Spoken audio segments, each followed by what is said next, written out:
오늘은 소요리 문답 30문의 이야기로 은혜를 나누도록 하겠습니다.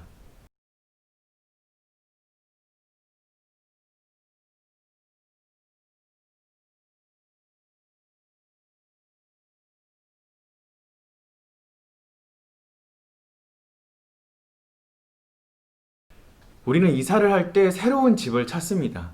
새로운 집을 찾다가 마음에 드는 집을 발견하면 우리는 그 집과 계약을 하게 됩니다. 그런데 계약을 했다라고 해서 그 집이 완전히 내 집이 되는 것은 아닙니다.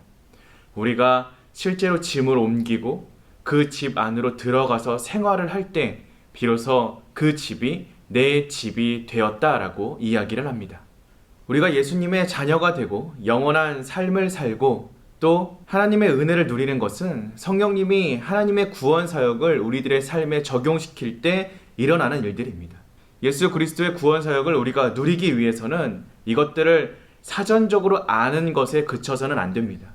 성경을 지식적으로 아는 것, 그것으로는 우리가 구원에 이를 수 없습니다. 예수 그리스도 그리고 하나님의 구원의 은혜를 알고 믿고 이것을 붙잡고 의지할 때 비로소 하나님의 구원 사역이 우리의 삶에 실제로 적용될 수 있습니다. 그런데 성경을 읽거나 말씀을 들을 때 어떤 사람들은 의심합니다. 누군가는 말도 안 되는 이야기라고 무시할 때도 있습니다. 그러나 우리는 하나님의 말씀이 진실이며 진리라는 것을 믿을 뿐만 아니라 그것이 우리의 삶의 유일한 규범이며 꼭 따르고 순종해야 하는 대상임을 믿고 의지하는 사람들입니다. 우리가 그렇게 할 수 있는 이유는 성령님께서 우리 안에 역사하셨기 때문입니다. 전도를 통하여 모든 사람을 향한 부르심, 하나님의 부르심을 우리가 외적인 부르심이라고 합니다. 하지만 이 부르심에 모든 사람들이 다 반응하지는 않습니다. 오직 선택받은 자들만 반응하게 됩니다. 우리는 이것을 내적인 부르심이라고 합니다. 우리 마음 가운데 내적인 부르심이 있을 때 하나님의 말씀이 반드시 우리 마음 가운데 효력을 일으킵니다. 성령님께서는 우리를 불러주셨습니다. 이 부르심 때문에 우리는 구원의 은혜에 거할 수 있으며 하나님의 사랑 안에 거할 수 있게 되었습니다. 성령님께서 우리를 불러 구원을 입게 만드셨기 때문에 우리를 마지막 때까지 보호하시고 함께 동행하여 주실 것입니다. 우리가 힘들고 지칠 때 기도할 수 있게 하시며 우리를 대신하여 기도해 주십니다.